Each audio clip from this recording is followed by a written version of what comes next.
Tomato sauce, কাঁচা পেঁয়াজ। না খেলে মিস করবেন, দারুণ খেতে। যেরকম সফট সেরকম মুচমুচে।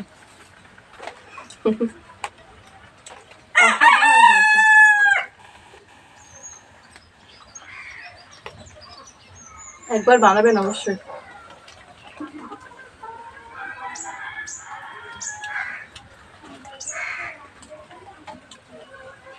দারুণ।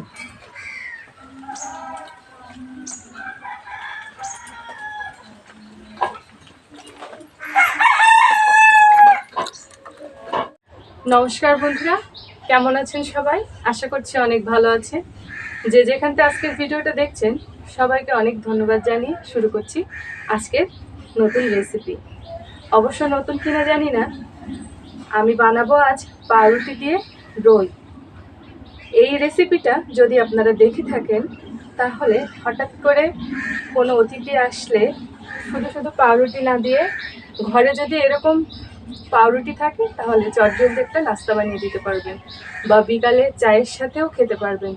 বন্ধুরা, ঘরে যদি পাউরুটি থাকে তাহলে বানিয়ে নিন পাউরুটি দিয়ে রোল। তো কীভাবে আমি পাউরুটি দিয়ে রোল বানাই সেটাই আজকে দেখতে থাকুন। খুব সিম্পল উপকরণ দিয়ে চটজলদি বানিয়ে ফেলতে পারবেন। কথা না বাড়িয়ে দেখে নিব কিভাবে আমি পাউরুটি দিয়ে রোলটা বানাবো। তো দেখতে পাচ্ছেন আমি তো পাউরুটি নিয়েই নিয়েছি এরকম সাইজের। তো এবার রোলটা বানাতে হবে, মানে বাইরে না গিয়ে বাড়িতে চটজলদি একটা অতিথি আপ্যায়ন করার মতো রেসিপি। তো কাজটা শুরু করে দিই। কী কী লাগছে সেটা দেখে নিই। এই যে বন্ধুরা, নিয়েছি পেঁয়াজ কুচি, কাঁচা ঝাল কুচি, লবণ, জিরে, ধনে গুঁড়ো, 2টা আলু। কাল বাড়িতে মাংস রান্না করেছিলাম, 2 পিস থেকে গিয়েছিল, সেটাই নিয়ে নিয়েছি। আর নিয়ে নিয়েছি পাউরুটি। এই সাইজের পাউরুটিগুলো নিতে হবে। তো এবার পাউরুটির চপ বা রোলটা বানাতে শুরু করে দিই। প্রথমে পাউরুটি নিয়েছি আর চারিধার দিয়ে এই লাল লাল অংশগুলো কেটে বাদ দিয়ে দেব। তবে বন্ধু, আমি কিন্তু ফেলে দেব না, আমি এটা দিয়ে ব্রেড ক্রাম্বস বানিয়ে নেব। তো এখন তো সেটা বানাবো না, এখন পাউরুটির চপ বা রোলটা বানিয়ে নেব। তো বন্ধুরা, পাউরুটির চপ বানানোর জন্য সব কয়টা পাউরুটির এরকম চারিধার দিয়ে লাল অংশগুলো কেটে নিয়ে নেব। দেখেন আমি কেমন করে কাটছি, ধারালো ছুরি দিয়ে চারিদিক দিয়ে কেটে নিচ্ছি। এই যে দেখেন, এমন করে আমি সবগুলো কেটে নেব। আর কাটা তো হয়ে গেছে, বেলুন চাকি নিয়ে এরকম হালকা করে একটু বেলে নেব, তাহলে রোলটা বানাতে আমার খুব সুবিধা হবে পুরটা ভরতে। তো সব কটা পাউরুটি রুটির মতো করে পাতলা করে বেলে নেব। তো বেলে নেওয়া হয়ে গিয়েছে। এরকম 2টো আলু আমি আগে থেকে সেদ্ধ করে রেখেছিলাম, তো আলুগুলো ফাইন করে চটকে নেব বন্ধুরা। তো আলুগুলো সুন্দর করে চটকে এবার ভেতরে পুরটা তৈরি করব। আর এবার দিয়ে দেবো পরিমাণ মতো লবণ। লবণটা একটু বেশি পড়ে গিয়েছে, আবার তুলে নিয়েছি। এবার ভালো করে চটকে জিরে গুঁড়ো আর ধনে গুঁড়োটা দিয়ে দেবো। এই যে দেখেন বন্ধুরা। আর এবার দিয়ে দেবো পেঁয়াজ আর কাঁচা ঝাল কুচি। আপনারা চাইলে পেঁয়াজটা এখানে ভেজেও দিতে পারেন, আমি কাঁচা দিয়েছি সুবিধার জন্য। আর এবার সেই কালকের মাংসগুলো এরকম করে হাত দিয়ে ছাড়িয়ে ছাড়িয়ে দেব আলুর মধ্যে, দিয়ে বেশ দারুণ করে চটকে নেব। মাংসটা এখানে একটু আলুর থেকে বেশি দেওয়ার চেষ্টা করবেন, তাহলে টেস্টটা আরও বেশি ভালো হবে। তো বন্ধুরা, আমার তো পুরটা তৈরি হয়ে গিয়েছে। এবার কিন্তু রুটিগুলো নিয়ে নেব, আর বেশ নিজের আন্দাজ মতো করে যতটা ধরে একটা পাউরুটিতে ততটা করে দিয়ে জাস্ট চেপে চেপে দেব। এই যে বন্ধুরা, তৈরি হয়ে গেছে আমার একটা রোল। তো ধুয়ে দিলাম। এরকম করে বাকিগুলো করে নেব। কত সহজ একটা দেখেই তো বুঝে গিয়েছেন। তো আরও একটা করে দেখালাম আপনাদের বোঝার সুবিধার্থে। দেখেন বন্ধুরা, এটা করতে যেরকম আরাম, খেতে কিন্তু তার থেকেও বেশি দারুণ। আর এটা খেতে যখন সুন্দর লাগে তখন বানানোর কষ্টটা না কষ্টই মনে হয় না। তো গল্পে গল্পে বেশ খানিকটা বানিয়ে নিলাম, আপনারাও বুঝে ফেলেছেন। এবার আর বলবো না, এবার আপনারা বাকিটা বুঝে গিয়ে নেবেন। তো এবার রেখে দিলাম। আর এই যে দেখেন, তৈরি হয়ে গেছে আমার সব কয়টা রোল। আর এবার আর একটা কাজ আছে, প্রথমে কিন্তু বলিনি, এখন বলছি। বেসনের ব্যাটার তৈরি করতে হবে। তো বেসন নিয়ে নিচ্ছি, জিরে আর লবণ নিয়েছি। আপনারা চাইলে শুকনো ঝালের গুঁড়ো অন্যান্য কিছু অ্যাড করতে পারেন, আমি জাস্ট এগুলোই দিয়ে দেবো। আর একটু খাবার সোডা দিয়ে দেবো মুচমুচে হওয়ার জন্য। আর এবার একটু বাটিতে করে জল দিয়ে দিচ্ছি। দেখেন, ব্যাটারটা কিন্তু একদম পাতলাও করা যাবে না, খুব বেশি ঘনও করা যাবে না।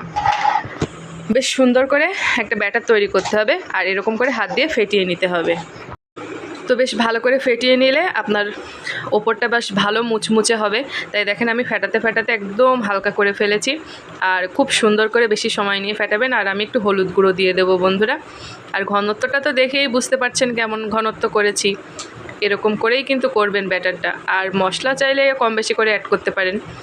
আমি সিম্পলভাবে করছি, যেহেতু আমার ছেলে খাবে, বেশি ঝাল হলে খেতে পারবে না। ব্যাস, ব্যাটারটা কিন্তু আমার তৈরি হয়ে গিয়েছে। আর এরকম ঘনত্ব হয়েছে, দেখেই বুঝতে পারছেন, না পাতলা না ঘন। তো হয়ে গিয়েছে বন্ধুরা। জালটা ধরিয়ে দিয়েছি।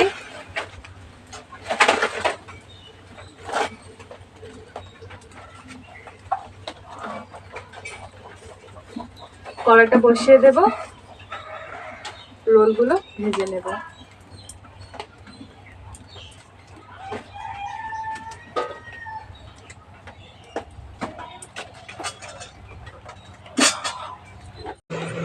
আর এবার কড়াটা গরম হয়ে গেছে, বেশ খানিকটা তেল দিয়ে দেব। তেলটা গরম হওয়ার জন্য অপেক্ষা।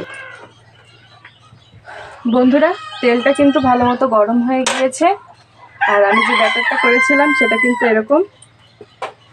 আর এবার একটা রোল নিয়ে নেব। দেখেন বন্ধুরা, আমার যেহেতু চুলা তো একটু ধোয়াচ্ছে, তো বন্ধুরা আমি আপনাদেরকে একটা দেখাই। এরকমভাবে রোলটা নিয়ে বেসনের গোলায় ঠিক এভাবে চুবাতে হবে। চারি সাইডটা একটু ভালো করে মাখিয়ে নেব, সারা জায়গায় যেন ব্যাটারটা লাগে। এরকমভাবে মাখিয়ে নিতে হবে, নিয়ে কিন্তু জাস্ট তেলে ভেজে ফেলতে হবে।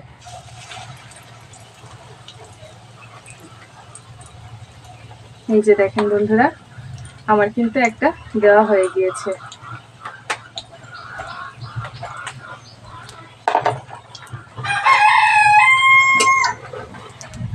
কত সুন্দর হচ্ছে একটু দেখুন।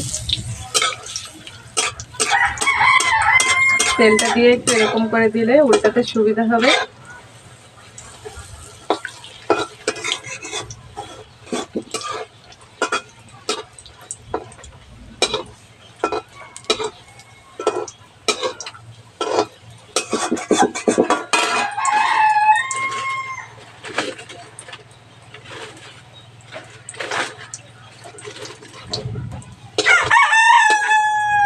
কত সুন্দর হয়েছে একটু দেখুন।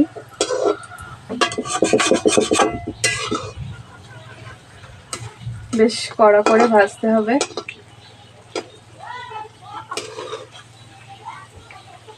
এটা চায়ের সাথে খেতে বা কি বলবো, অতিথিদের আসলে এরকম করে বানিয়ে দিলে দারুণ, কম খরচের ভিতরে দারুণ অতিথি আপ্যায়ন হয়ে যাবে এবং অন্যরকম একটা জলখাবারও হয়ে যাবে।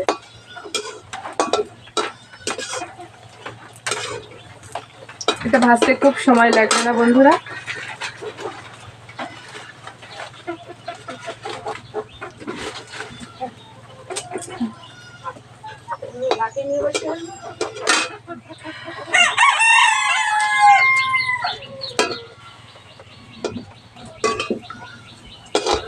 তো একটা কিন্তু আমার সুন্দর করে ভেজে নেওয়া হয়ে গিয়েছে।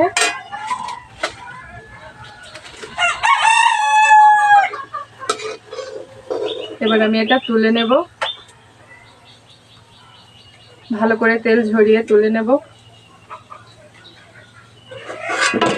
এই যে বন্ধুরা দেখেন, মুচমুচে একটা পাউরুটির রোল তৈরি হয়ে গিয়েছে, চপ বা রোল যেটাই বলবেন।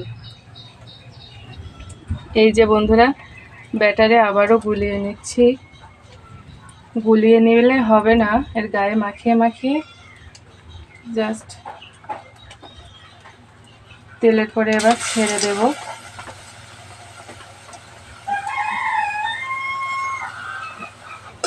আর আজকের ভিডিওটা কেমন লাগছে অবশ্যই আমাকে কমেন্ট করে জানাবেন। তো এটাও তুলে নেই, আর আপনারা ততক্ষণ চ্যানেলটা একটু দেখে আসুন। বন্ধুরা, এই যে দেখেন, আমার কিন্তু পাউরুটি দিয়ে রোলগুলো তৈরি হয়ে গিয়েছে। আর এরকম দেখতে হয়েছে, অনেক সুন্দর না? আর এখন শুধু দরকার 1 কাপ চা বা কফি। দারুণ জমে যাবে কিন্তু আজকের আড্ডা।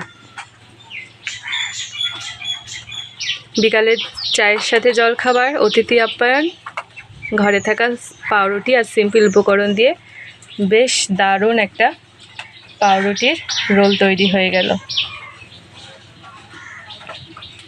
বা চপও বলতে পারেন। তো আমার তো হয়ে গিয়েছে, আপনারাও বাড়িতে বানিয়ে ফেলুন। বন্ধুরা, আপনারা এতক্ষণ দেখে নিয়েছেন তো আমি কিভাবে পাউরুটি দিয়ে চপ বা এই রোলটা বানিয়ে ফেললাম। কত সহজ, আর বাড়িতে থাকা সহজ সিম্পল উপকরণ দিয়ে কিন্তু এরকম দারুণ মজাদার একটা জলখাবার তৈরি হয়ে যাবে। ঘরেতে যদি শুধু পাউরুটি থাকে তাহলে আর কোনো চিন্তা নেই, এভাবেই বানিয়ে ফেলুন আর দারুণ করে চা বা কফির সাথে খেয়ে ফেলুন। আর বন্ধুরা, আপনার এটা টমেটো সস, কাঁচা পেঁয়াজ এগুলো দিয়েও খেতে পারবেন। আশা করছি আজকের ভিডিওটা আপনাদের একদিন হলেও উপকারে আসবে এবং সম্পূর্ণ ভিডিওটা ফুল টাইম ধরে দেখবেন। আর দেখার প্রথমে চ্যানেলটা সাবস্ক্রাইব করতে ভুলবেন না, লাইক কমেন্ট শেয়ার করতে তো মোটেও ভুলে যাবে না। আজকের ভিডিও এখানেই শেষ করছি, দেখা হবে নতুন কোনো রেসিপিতে। ততদিন আপনারা সবাই ভালো থাকুন, সুস্থ থাকুন। আর এখন তার মতো আমি চলে যাচ্ছি, টাটা, বাই বাই।